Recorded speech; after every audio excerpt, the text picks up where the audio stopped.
Escuchas El Mensaje de lo Profundo, radio creada y realizada por participantes de la comunidad del Mensaje de Silo Eixample Sants, en Barcelona, Cataluña, España.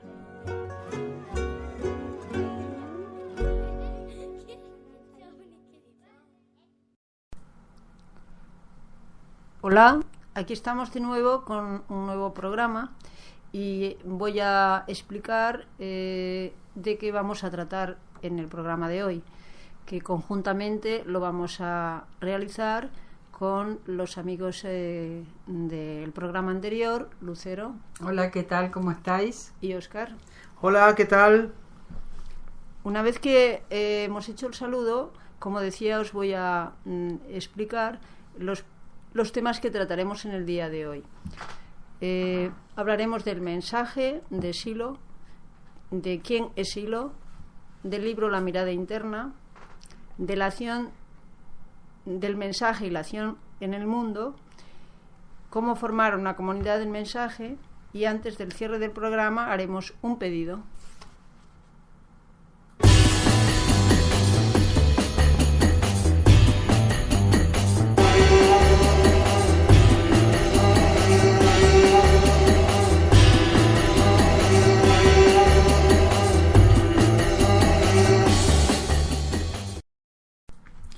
Amigos, yo voy a recordar nuevamente hoy que el mensaje de Silo, el libro del mensaje de Silo, se divide en tres partes. La primera parte está el libro La mirada interna, que es conocido de hace tiempo.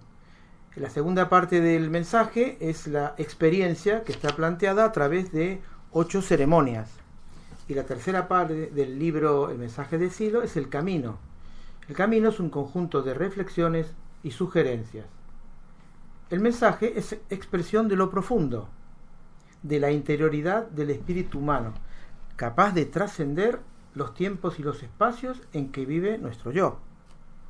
Es el medio capaz de ponernos en presencia de lo sagrado.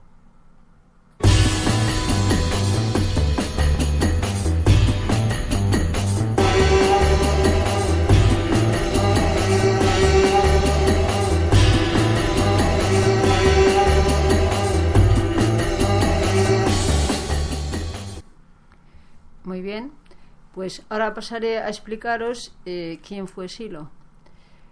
Mario Rodríguez Cobos, apodado Silo, nació en la ciudad de Mendoza, Argentina, el 6 de enero de 1938 y partió el 16 de septiembre del 2010. Silo es el guía espiritual que surge en este tiempo convulsionado y violento. El mensaje que entregó es simple y profundo al mismo tiempo. Su obra trascendió las fronteras, llegando a las diversas culturas de todos los continentes. Su vida pública comenzó en 1969 con 2 hechos. Una arenga que dio el 4 de mayo en Punta de Vacas, zona de frontera entre Argentina y Chile, cerca del monte Aconcagua. La arenga fue la curación del sufrimiento. También en ese mismo lugar se escribió el libro La mirada interna, que fue publicado en 1972. La arenga y el libro son la piedra angular de sus enseñanzas. Si quieres ampliar tu información sobre Silo y su obra y la aportación en otros campos, como el campo social y otros, la puedes encontrar en la web silo.net.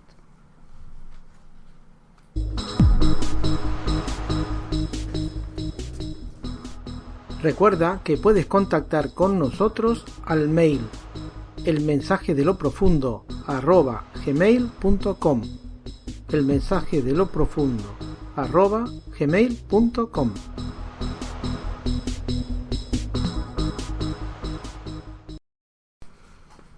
Como ya ha dicho Esperanza, el libro La mirada interna surge en 1972. Al principio, este libro corrió en fotocopias, para luego ser impreso, y a partir de ahí se extendió por varios países. Bueno, podríamos hablar de la mirada interna muchísimo, pero a mí me gustaría primero leer el primer capítulo de este libro para que podamos comprender más de cerca, con más facilidad, cuál es el mensaje que nos quiere transmitir. Entonces, el primer capítulo dice así: la meditación. Aquí se cuenta cómo el sinsentido de la vida se lo convierte en sentido y plenitud.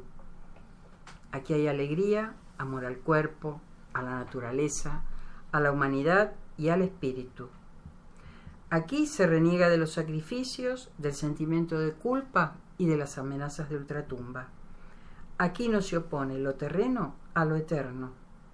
Aquí se habla de la revelación interior a la que llega todo aquel que cuidadosamente medita en humilde búsqueda. Bueno, en todos estos párrafos, desde el primero al último, queda marcado el objetivo del libro, y que es convertir el sinsentido de la vida en sentido. Además, está trazado el modo de llegar a la revelación del sentido en base a una cuidadosa meditación. Entonces, podríamos entre nosotros tres hablar un poquito, intercambiar sobre qué es o qué ha representado este libro durante, no sé, nuestra vida, qué representa para nosotros, ¿no? Bueno, ¿quién habla primero? ¿Tú, Esperanza, o quieres que...? Bueno, comienza tú, venga. Bueno, yo la verdad es que este libro cayó en mis manos allá por los años 80 y a partir de ese momento, ha sido como una guía, ha sido una guía en mi camino evolutivo.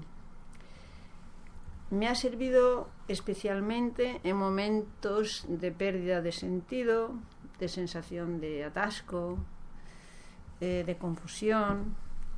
En realidad hay momentos donde la violencia aparecía en mis conductas y eso me generaba sufrimiento.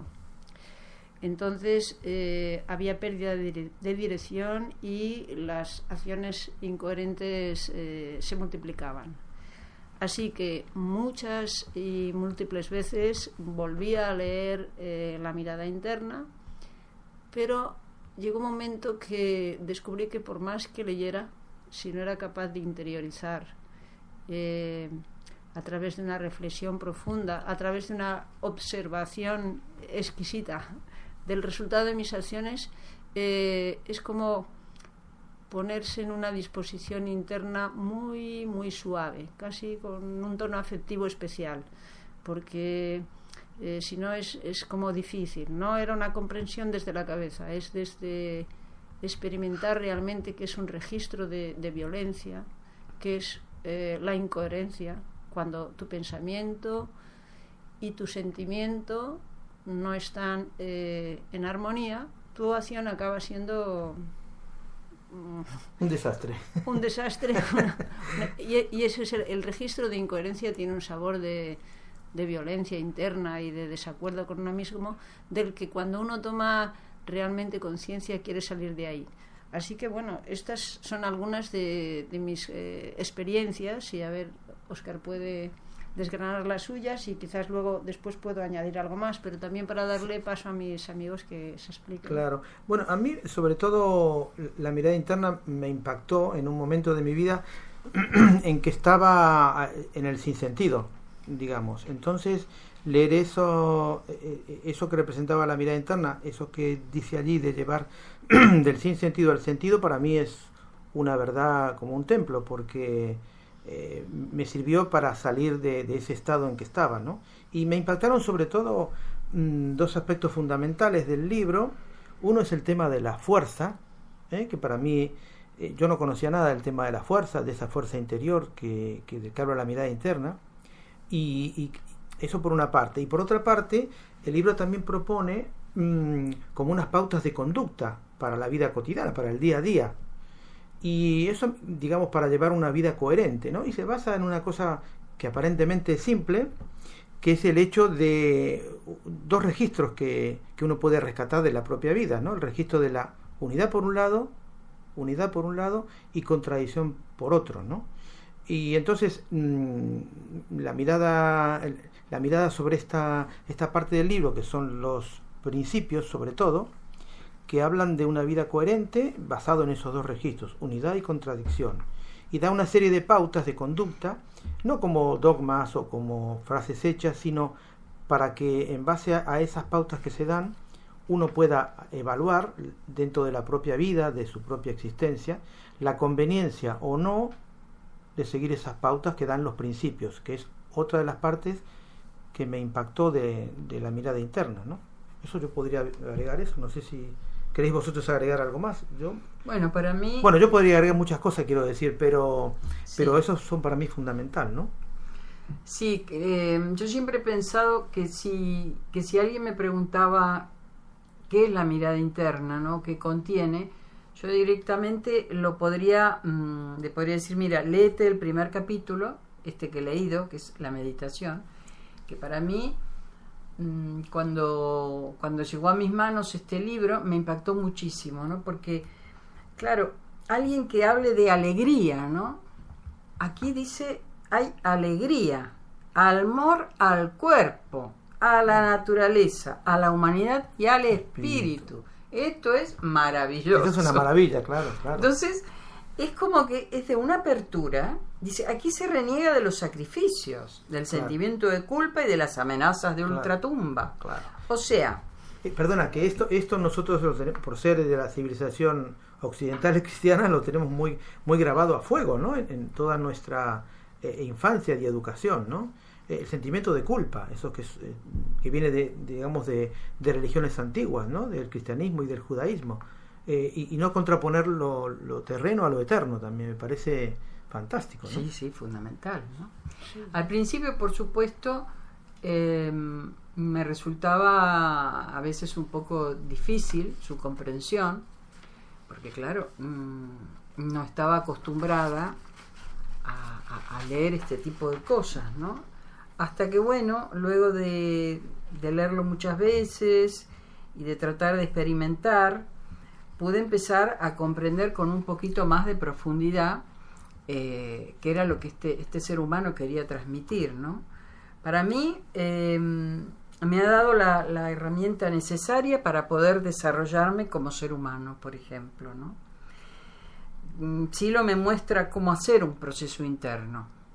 Yo creo que me da las herramientas para él. Él en realidad ha hecho un acto de gran bondad, porque nos ha facilitado el contacto con esa cosa tan maravillosa que es la fuerza, ¿no? Y que es nuestra propia energía para mí, ¿no? Luego también me ha ayudado a comprender mi propia vida, hechos que me sucedieron y que yo realmente no podía comprender. Y también me ha ayudado a comprender a los demás. Esto creo que ha sido como una gran ayuda en mi vida, ¿no?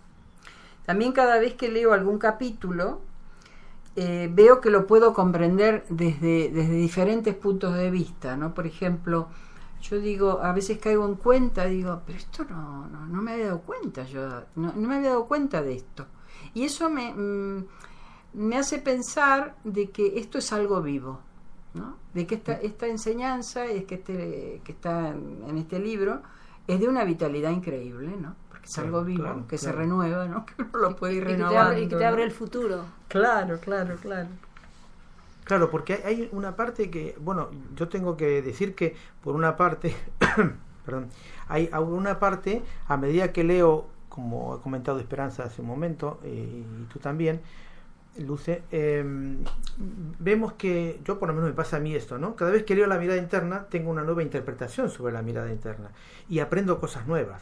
Y por cierto, hay cosas que todavía no entiendo, ¿no? Todas las metáforas o alegorías que dice Silo en la mirada interna no me son claras en un momento, ¿no? Hay varios aspectos del libro que yo no entiendo del todo qué quiere decir. Pero como voy, por otro lado, ganando en comprensión en otras partes del libro, Bueno, entiendo que eso a una vez lo voy a entender con mi proceso personal, ¿no? Y psicológico. Esto me parece sumamente importante lo que dices, porque quizá alguien que lo lee por primera vez no pueda comprenderlo y entonces diga, bueno, no lo leo más. No es que uno de entrada a lo mejor pueda comprender todo, pero me parece que acercándose, tratando de experimentar lo que allí se dice, no sé, me parece que uno puede ir avanzando, ¿no? Claro, en ese sentido, por ejemplo, cuando se habla de unidad interna, le da a uno un registro de acuerdo con uno mismo y le da a uno paz interna, y esa paz te refuerza ese registro de fuerza, te pone en contacto con esa fuerza y con tu propia energía digamos, la retroalimenta. Y además, por otra parte, produce alegría, que es lo que en el primer capítulo decía Lucero, que invita a la alegría. Entonces, la alegría viene reforzada por la unidad interna. Si uno repite actos de unidad interna, es como que hay ese registro de que uno crece y se anima a repetirlos, y eso produce alegría y produce un sentimiento de crecimiento, de dignificación del ser humano, y te anima, es como un refuerzo. Entonces eso lo puedes experimentar una y otra vez, y eso es para mí lo interesante, que lo que él expone, si uno no tiene prisa, lo puede ir comprendiendo en la acción y lo puede ir registrando, y eso es lo que te abre el futuro. Y por otra parte hay un aspecto que también a mí, el último que voy a decir, que es, me abrió la posibilidad de comprender la libertad de elegir entre condiciones. Claro. Entonces, por más difíciles que sean las situaciones que se nos presentan a lo largo de nuestra vida, uno sabe que siempre puede elegir y siempre puede de esa elección aprender. Entonces, es como que te conecta con dos actitudes, ¿no?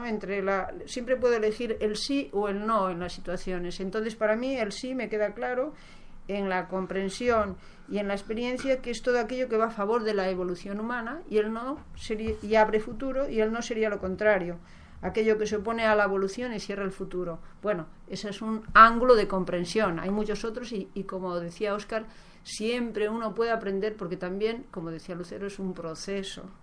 Claro. Y nuestra vida es un largo proceso de aprendizaje. A mí me gustaría comentar también el tema del agradecimiento, ¿no? Que sobre todo en el capítulo 13, cuando habla de los principios, él dice: cuando encuentres una gran fuerza, alegría y bondad en tu corazón, o cuando te sientas libre y sin contradicciones, inmediatamente agradece en tu interior. Cuando te suceda lo contrario, pide con fe, y aquel agradecimiento que acumulaste volverá convertido y ampliado en beneficio. ¿Y eso es algo que también se puede experimentar? Bueno, podemos seguir charlando, no sé, mucho tiempo sobre el tema de la mirada interna. Ya volveremos en otro momento, pero me parece que hemos hecho un acercamiento al tema, digamos, como una primera pasada. Y aquellos oyentes que quieran profundizar más en el libro, no tienen más que entrar en la página web de silo.net y puede descargar libremente el libro para poder profundizar más y sacar sus propias conclusiones.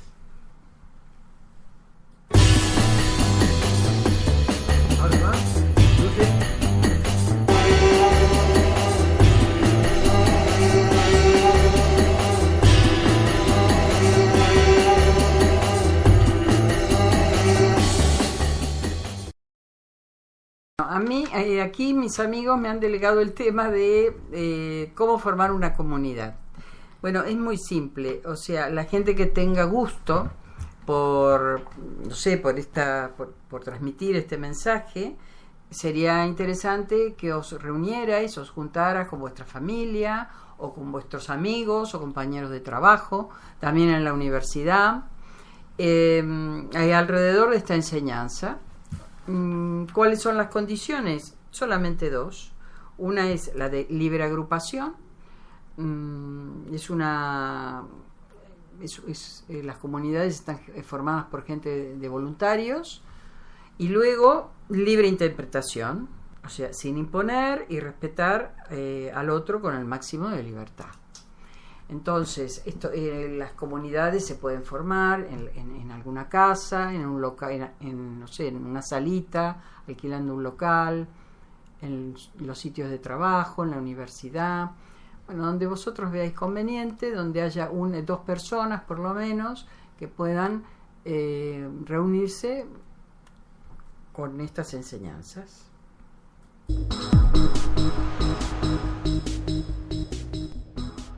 Recuerda que puedes contactar con nosotros al mail elmensajedeloprofundo@gmail.com elmensajedeloprofundo@gmail.com.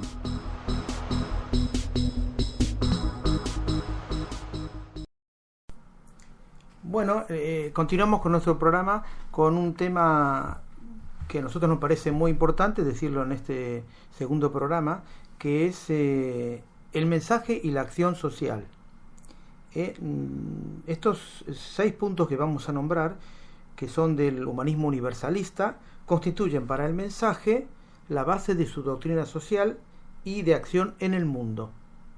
Nosotros los que estamos en el mensaje no solamente nos encerramos a meditar, sino que queremos actuar con potencia en el mundo.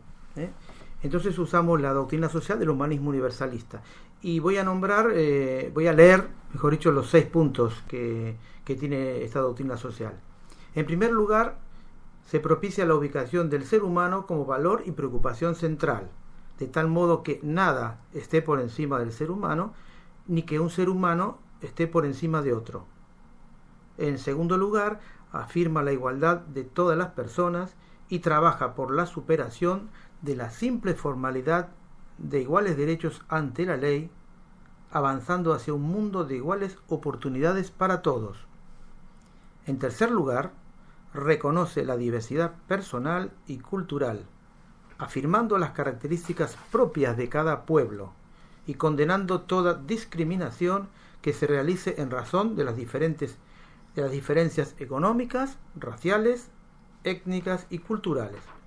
En cuarto lugar, auspicia toda tendencia al desarrollo del conocimiento por encima de las limitaciones impuestas al pensamiento por prejuicios aceptados como verdades absolutas e inmutables.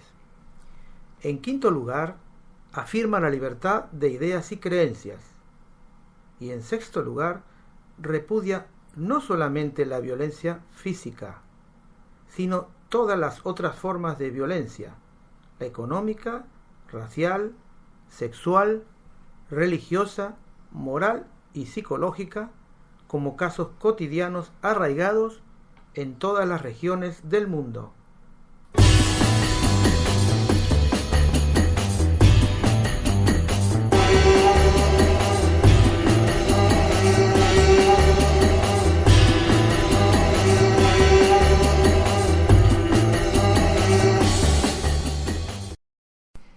Muy bien, amigos, y para cerrar el programa haremos un pedido, y antes de proceder a hacer el pedido, quería recordaros que nosotros somos la comunidad de Sánchez Sample, que se reúne los viernes con otros amigos que también están juntamente con nosotros compartiendo experiencia acerca del mensaje. Muy bien, ahora ya para cerrar haremos un pedido. Este fue dado por Silo en el Parque de la Reja, Buenos Aires, el 7 de mayo del 2005. En este pedido hay también una meditación que se orienta hacia la propia vida, y ese pedido y esa meditación van cobrando fuerza como para transformar las situaciones de la vida cotidiana. Pedido. En algún momento del día o de la noche, aspira una bocanada de aire e imagina que llevas ese aire a tu corazón. Entonces, pide con fuerza por ti y por tus seres más queridos. Pide con fuerza para alejarte de todo aquello que te trae confusión y contradicción. Pide porque tu vida tenga unidad. no destines mucho tiempo a esta breve oración, a este breve pedido, porque bastará con que interrumpas un instante lo que va sucediendo en tu vida para que en el contacto con tu interior se despejen tus sentimientos y tus ideas.